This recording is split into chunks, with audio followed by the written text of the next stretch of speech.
Aujourd'hui, on va traiter d'un sujet très, très, très intéressant que beaucoup connaissent, mais en même temps que peu connaissent ou que beaucoup négligent.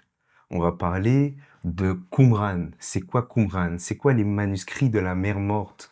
De quoi ça parle? Qu'est-ce que c'est? Et pour traiter de ce sujet, on va faire toute une série de vidéos qu'on a appelées les manuscrits de Qumran et l'ère des évangiles. Parce qu'on va voir en fait le lien qu'il y a entre ces fameux manuscrits de Qumran et qu'est-ce que ces manuscrits nous apportent comme information vis-à-vis des évangiles. Et pour traiter de cette série, pour traiter de cette vidéo aujourd'hui, je suis avec Samuel. Samuel qui est professeur d'hébreu au sein de l'association, donc c'est la première fois que vous le voyez, mais c'est certainement pas la dernière fois. Et vous verrez qu'il a des choses très intéressantes et magnifiques à nous apporter. Donc, pour cette vidéo, on va parler de, premièrement, la découverte des grottes de Qumran. Parce qu'en fait, il y a toute une histoire au niveau des grottes. On va voir ce que c'est. Samuel va très bien nous expliquer ce que c'est. Puis, au deuxième point, on va voir qu'est-ce qu'on trouve à Qumran et on va voir c'est quoi cette Guéniza. On va comprendre la notion de Guéniza. Vous verrez ce que c'est juste après.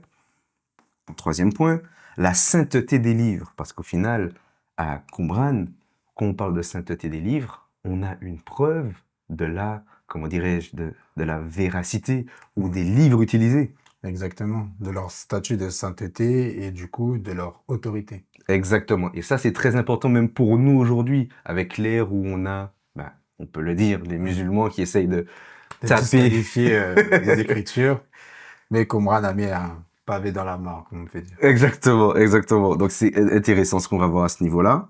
Puis, en quatrième point, qui rédige à Qumran? Parce qu'on va voir que c'est intéressant de voir qui rédige et pourquoi. Mm. Et en dernier point, Qumran, les Esséniens et les Évangiles. Quel lien y a-t-il entre les écrits et ce qu'on retrouve en fait dans les évangiles? Y a-t-il des liens? Et s'il y a des liens, en quoi ça nous éclaire pour mieux comprendre le Nouveau Testament ou les évangiles en général? Très bien. Donc tout d'abord, la découverte de Qumran. Donc bienvenue en fait à Qumran. On va découvrir déjà le site et comment en fait, qu'est-ce que contient ce site et comment en fait a été découvert ce site. Donc tout d'abord, où se trouve Qumran? Qumran se trouve ici, non loin de la mer Morte et pas loin du Jourdain. Nous verrons en fait pourquoi en fait c'est important en fait le Jourdain. Ouais. Donc Qumran, donc c'est en fait de plusieurs grottes que nous voyons en fait sur les photos en fait ici, où étaient entreposés dans des jarres plusieurs rouleaux. Et ça a été découvert par un berger en 1947. L'histoire nous raconte qu'il cherchait en fait une de ses chèvres en fait qui s'était perdue. Et lorsqu'en fait qu'il recherchait en fait cette chèvre, il s'est rendu en fait du coup sur ce site-là. Et il a mis en fait, il a appelé en fait la chèvre en lançant en fait des pierres. Il a entendu en fait un son qui sonnait en fait bizarre, qui sonnait en fait différemment. Et donc, en s'introduisant en fait dans ces grottes, il a découvert en fait des jarres avec des manuscrits. Il ne savait pas à l'époque qu'il avait découvert un trésor dans lequel en fait aujourd'hui on dit que c'est la plus grande découverte archéologique du XXe siècle. Et donc, dans ces jarres se trouvaient en fait des rouleaux, des manuscrits très anciens qui remontent autour de, maintenant la recherche le dit autour du premier siècle, mais même avant, autour du deuxième, troisième siècle avant l'ère chrétienne, dans lequel en fait on retrouve des manuscrits concernant en fait l'entièreté du Tanakh, plus d'autres manuscrits que autour en fait de la tradition juive, des manuscrits qu'on retrouve en fait en grec, en araméen. En tout, on compte plus de 900 000 manuscrits ou fragments parchemins qui racontent l'histoire des Écritures, qui nous racontent en fait les écrits en fait tels que nous avons en fait dans la Bible. Ce qui est important avec ces manuscrits, c'est que avant cette découverte en fait en 1947, donc du coup au lendemain de qu'Israël en fait a retrouvé sa terre, les plus anciens manuscrits que nous avions dataient de moins 1000 ans, c'est-à-dire en fait au Moyen Âge, les plus anciens. Mais avec ces manuscrits qui du coup remontent en fait au 1er siècle et même avant, on a pu en fait du coup vérifier la fiabilité justement des écritures que nous avons et justement en fait ben, que le texte était bien conservé et qu'il n'y a pas en fait d'erreur de fiabilité. C'est ça. Et en fait, ce qui est intéressant, c'est, comme tu as dit, juste après qu'Israël récupère sa terre, et juste après qu'Israël s'installe dans son pays, Mhm. en même temps, en parallèle, si je peux dire ça, on découvre les grottes de Qumran, et ces manuscrits trouvés viennent attester la fiabilité des écritures. C'est-à-dire que si les manuscrits les plus anciens qu'on utilisait, tels que le Codex de Leningrad, etc., Mhm. euh, ben, on est au Moyen Âge. Tout à fait. C'est tardif, C'est 1000 ans après. 1000 ans après Mm. Jésus, donc pour nous c'est compliqué. Alors que là, oui, on peut dire, ce qui est écrit dans la Genèse est attesté vis-à-vis de ce que nous avions déjà. Donc, le Codex de Leningrad, on peut dire qu'il est toujours fiable. Il est toujours fiable. Et on a justement les attestations antérieures. Donc on a fait un bond de plus de 2000 ans. Donc avec les manuscrits de Qumran, on se retrouve comme contemporain de l'époque de Yeshua, de l'époque en fait des apôtres, et même avant, puisqu'il y a des textes qui remontent en fait à moins 200 ou à moins 300. Exactement. Et ça, c'est une vraie mine d'or. C'est-à-dire que ça a été un tournant dans le monde religieux et on ne peut pas passer à côté parce que même comprendre des choses qu'on verra, puisqu'on va faire toute la série sur Qumran, on va voir dans les livres les rouleaux, les règles de la communauté, le rouleau du temple écrit de Damas, pour ceux qui connaissent, Le rouleau de la guerre. le rouleau de la guerre, le livre d'Enoch que beaucoup peut-être connaissent. Tout à On va fait. voir on peut voir des liens ou pas dans les Écritures. Est-ce que c'est intéressant pour nous pour comprendre les Évangiles? La notion, est-ce que Jésus, il y en a qui vont dire Jésus était essénien, il y en a qui vont dire Jésus était pharisien, il y en a qui vont dire non, il était un peu dans tout ça. Qu'est-ce qu'il en est en fait exactement? Et aussi la figure de Jean-Baptiste. Ah Qu'est-ce ouais, Est-ce que il est affilié en fait à cette communauté? D'ailleurs, qu'est-ce que pourquoi en fait c'était entreposé là? Qui étaient ces personnes qui rédigeaient? Donc tout ça en fait est très intéressant et nous amène du coup, comme le disait en fait Kevin, dans un double miracle. Premièrement, Israël retrouve sa terre, mais parallèlement retrouve en fait son histoire ou l'histoire en fait des Écritures est retrouvée à travers les manuscrits de Qumran. c'est ça. Et du coup, juste pour préciser, parce que c'est vrai, on ne sait jamais si c'est la première fois que vous tombez sur notre chaîne ou pas, quand Samuel a utilisé le mot Tanar, c'est pour parler de la partie Première Alliance, ou communément appelée Ancien Testament. Mais c'est vrai que on préfère dire Tanar pour Mm. plusieurs raisons qu'on verra ensemble, ou Première Alliance à la rigueur, plutôt que Ancien Testament. Mais quoi qu'il en soit, c'est de ça qu'il parlait. Du coup, on va continuer et vous verrez tout ce qu'on a à découvrir. Très bien. Que trouve-t-on à Qumran? Alors, à Qumran, tout d'abord, on va partir de ce que nous connaissons. Lorsque nous connaissons, lorsqu'on ouvre en fait une Bible, on retrouve en fait des écrits justement de Genèse en fait à Malachie, ce que ça s'appelle en fait la Première Alliance ou l'Ancien Testament. Et sur cette partie-là, bah, nous avons en fait pour les Bibles protestantes, c'est ce qui existe, et pour les Bibles en fait catholiques, il y a des livres en fait en plus. D'où viennent en fait ces livres en fait qu'on dit en fait en plus. Alors à Qumran, on retrouve toute une collection de livres à une époque où le canon hébraïque n'est pas encore figé, Hmm. n'est pas encore complètement fermé. C'est ça. À l'époque, on parlait pas de canon biblique. Il y Exactement. avait des livres considérés, mais on Voilà, parlait pas d'un canon. exactement. Il y avait en fait trois distinctions entre la Torah, qui sont les cinq premiers livres, appelés le Pentateuque, la collection prophétique et les écrits. Et les écrits, ce n'était pas fermé. On pouvait retrouver tout un tas de livres qui avaient en fait des degrés plus ou moins de sainteté, qui avaient plus ou moins en fait d'autorité. Et donc, les livres en fait qu'on trouve en fait à Qumran, on retrouve en fait des livres comme le livre de Siracide, comme Maccabée, comme le livre de Tobie, et comme d'autres, comme on a lu.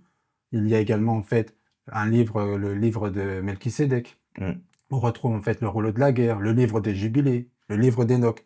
Donc beaucoup de livres qu'on considère en fait aujourd'hui apocryphes, dans le sens en fait caché, mais c'est un mot en fait qui vient beaucoup plus tard. Mais ce n'est pas en fait qu'ils étaient cachés pour l'époque de Qumran, Oui, au parce qu'en contraire. fait, apocryphe, ça veut dire Mm, caché. En mm, fait, c'est ça. Donc à l'époque, c'était pas caché. C'est pour vraiment qu'ils comprennent bien que ce que les gens appellent apocryphe, en fait, c'est parce que dans la pensée commune, apocryphe, ça veut dire non inspiré. Exactement. Alors que littéralement, apocryphe, ça veut pas dire non inspiré. Ça veut dire quelque chose de caché. Mais caché, pourquoi? Plusieurs raisons. Peut-être, bien sûr, pour une non-considération. Mais ça veut pas dire que tout ce qui est caché n'était pas inspiré. Exactement. Et surtout qu'à cette époque, ces livres-là étaient considérés.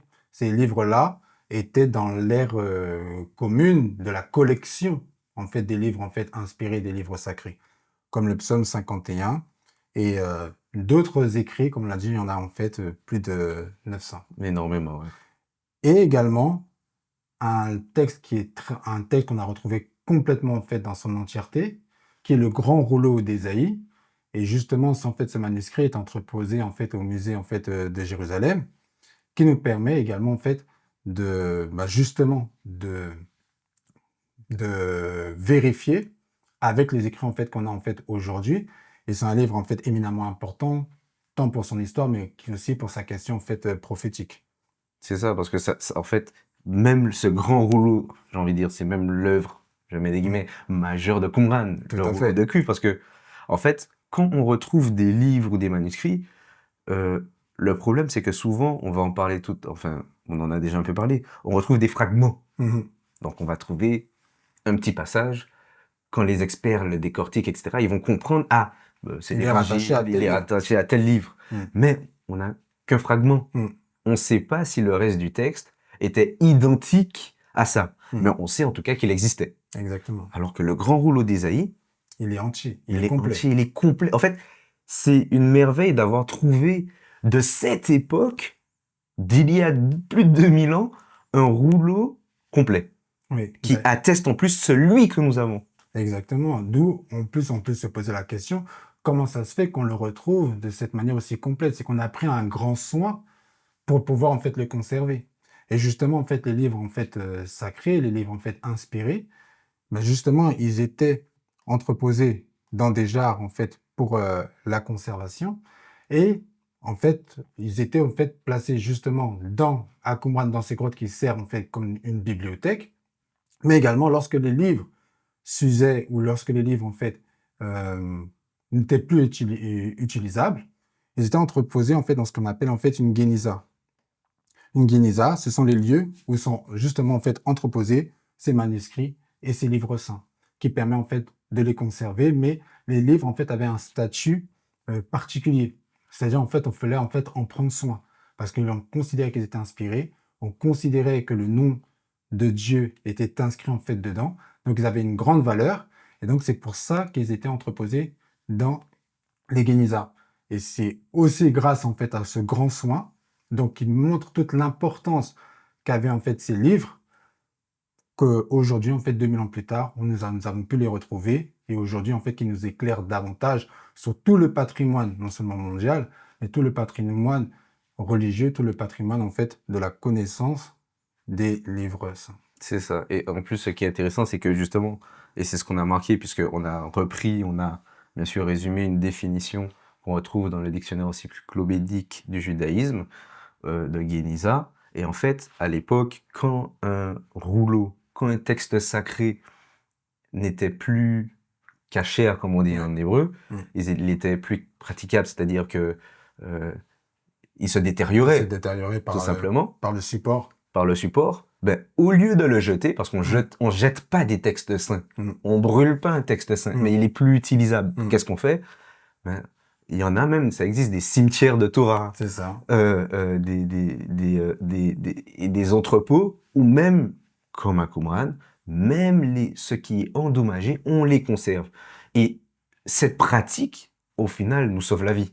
Tout à fait. Nous sauve la vie, nous sauve notre foi, si je peux dire ça ainsi, parce qu'elle atteste, on peut vérifier des rouleaux détériorés, des rouleaux peut-être pas à jour, sauf comme certains on a vu qui étaient intacts, mais grâce à ça, on peut vérifier. Ils mettaient même des objets. Oui. On sait qu'à l'époque de Yeshua, les téphilines existaient. Il y avait les téphilines, il y avait les mezuzot, qui étaient en fait justement parce que même dans l'approche en fait du canon des livres saints, ce ne sont pas seulement les livres en fait qui sont considérés comme saints, c'est toute la liturgie et tout ce qui entoure les livres saints qui font que le livre est considéré comme étant en fait une grande autorité. Tout le soin qu'on va y apporter. Donc, C'est ça. Et donc, du coup, on peut comprendre que l'histoire de Téphiline ou de Mésouzote, ça date pas des judaïsmes modernes. oui, tout à fait. C'était quelque chose qui existait. Même on va retrouver des parchemins à l'intérieur de ces Téphilines, à l'intérieur de ces Mésouzotes. Alors, pour ceux qui connaissent pas, on va faire des vidéos sur chaque truc, pourquoi, etc. Découvrir le lien dans les écritures, ou peut-être c'est textuellement marqué ou pas, peu importe, mais on va voir ça. Et du coup, ce que Samuel disait est très intéressant. On ne trouvait pas que les livres dits saints ou dits apocryphes, mais on trouvait aussi des livres liés à l'organisation de la communauté, donc leur tradition. Exactement, comme les règles de la communauté, l'écrit de Damas ou des livres apocalyptiques, comme également le testament en fait des 12 patriarches, qui sont des livres qui nous renseignent énormément sur non seulement l'attente messianique, mais également les guerres qui sont liées en fait à la fin des temps et du Olam Haba, du royaume en fait à venir. Donc des thématiques qu'on retrouve largement documentées dans les évangiles et dans les épîtres, dans les livres en fait du Nouveau Testament, mais qui nous permettent en fait de comprendre à travers en fait les manuscrits de Qumran que cette attente messianique était très forte et nous permet en fait d'avoir en fait un éclairage beaucoup plus précis sur cette période. Là, on va parler de la sainteté des livres. Pourquoi? En fait, c'est ce que Samuel a dit tout à l'heure. Ça nous montrait les livres qui étaient utilisés, les livres qui étaient copiés, et le fait que ces livres soient copiés nous montre et nous prouve qu'il y avait une considération pour certains livres, et peut-être même certains plus que d'autres. Non que les autres n'étaient pas utilisés ou copiés, mais il y en a, ils étaient plus considérés. Exactement. Donc, vas-y, développe un peu pour qu'on puisse comprendre. D'accord. Donc, par rapport à la sainteté des livres, vous avez dans le canon, par exemple, on a la Torah, ce qu'on appelle le Tanakh, la Torah, les prophètes et les écrits. Mais tous n'ont pas la même valeur d'autorité. Comment, en fait, est déterminée une valeur d'autorité à l'époque, en fait, du Second Temple? Une valeur d'autorité, et on donne autorité, en fait, à un livre par rapport à la manière dont il est repris, la manière dont il est copié et le soin, en fait, qu'on y met.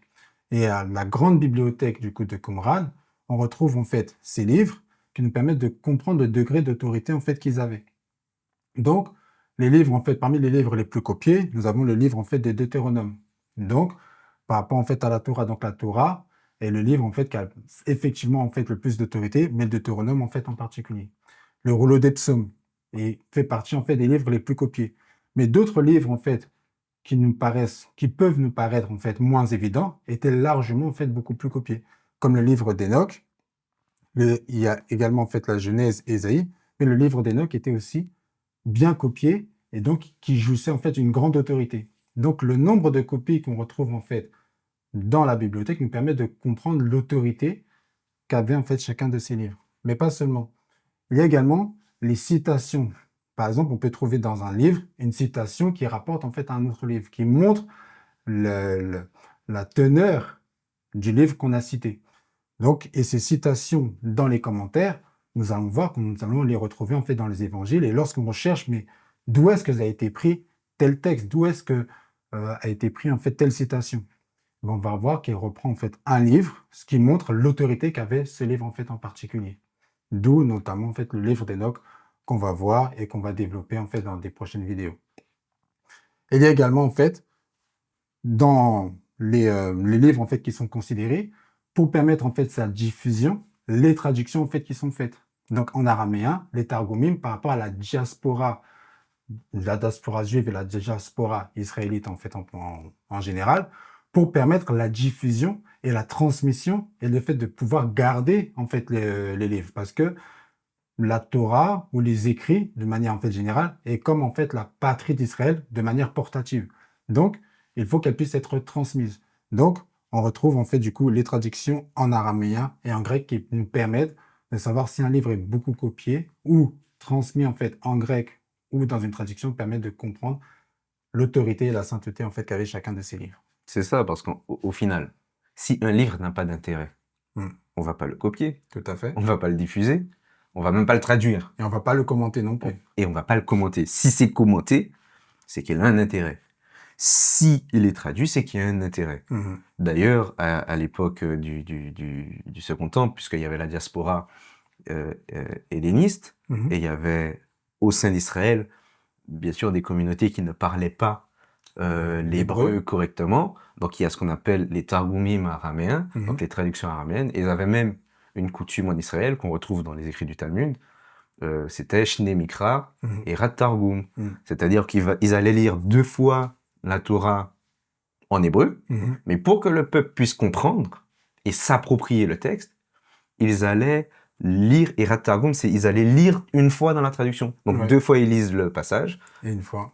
et une fois en araméen. Mais ce qui est, alors magnifique, oui, je vais me permettre de dire ça, c'est que, oui, on a trouvé des textes anciens comme le Targum, Onkelos, où c'est une traduction plus ou moins, je Mhm. dis bien plus ou moins parce que c'est même pas exactement ça, littérale, Mhm. mais on a trouvé des Targumim qui sont plutôt des commentaires. commentaires que des vraies traductions. Oui, qui sont plutôt des commentaires, des explications du texte pour pouvoir en fait le traduire, mais l'interpréter dans une tradition afin de pouvoir en fait bien le comprendre.